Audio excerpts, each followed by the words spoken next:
کیا قربانی کے نصاب میں جہیز کا سامان لڑکی اپنے نصاب میں لگائے گی؟ قربانی واجب ہونے کے لیے نصاب کے مال،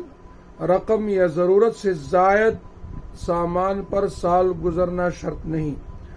اور تجارتی ہونا بھی شرط نہیں ہے۔ ذی الحجہ کی 12ویں تاریخ کے سورج غروب ہونے سے پہلے پہلے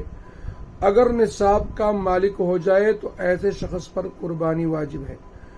ضرورت اصلیہ سے مراد وہ ضرورت ہے جو جان اور آبرو سے متعلق ہو، یعنی اس کے پورا نہ ہونے سے جان یا عزت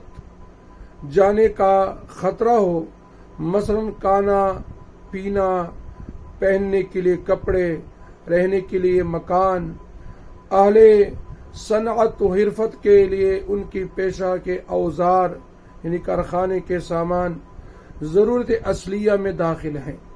اور ضرورت سے زائد سامان سے مراد یہ ہے کہ وہ چیزیں انسان کے استعمال میں نہ ہوں، اور ہر انسان کی ضروریات اور حاجات عموماً دوسرے سے مختلف ہوتی ہے، اور راجح قول کے مطابق ضروریات کو پورا کرنے کے لیے اشیاء کو جائز طریقہ سے اپنی ملکیت میں رکھنے کی کوئی خاص تعداد شریعت کی طرف سے مقرر نہیں ہے، بلکہ جو چیزیں انسان کے استعمال میں ہوں اور انسان کو اس کے استعمال کی حاجت پیش آتی ہوں، وہ اشیاء تجارت کے لیے نہ ہوں تو ضرورت اور حاجت کے سامان میں داخل ہے۔ لہذا جو چیزیں انسان کے استعمال میں نہ ہوں اور اس کو ان کی حاجات بھی نہیں ہوتی، یعنی حاجت پیش نہیں آتی، تو وہ ضرورت سے زائد سامان میں شامل ہے۔ قربانی کے نصاب میں اس کی مالیت کو شامل کیا جائے گا، اگرچہ یہ ضرورت کی چیزیں تھی، لیکن چونکہ ضرورت سے زائد ہے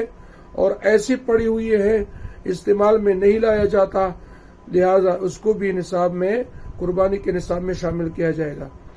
زکوٰۃ کے نصاب میں شامل نہیں کیا جا سکتا، لیکن قربانی کے نصاب میں شامل کیا جائے گا۔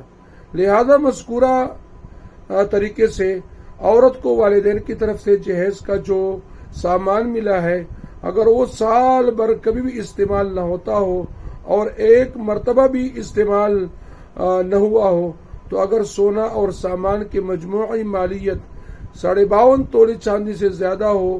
تو اس عورت پر قربانی واجب ہوگی، یعنی اس کی جو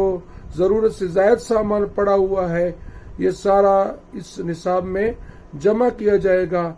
اور جب یہ 52.5 تولے چاندی کی قیمت تک پہنچ جائے گا تو اس عورت پر قربانی جو ہے وہ واجب ہو جائے گی۔ واللہ تعالی اعلم۔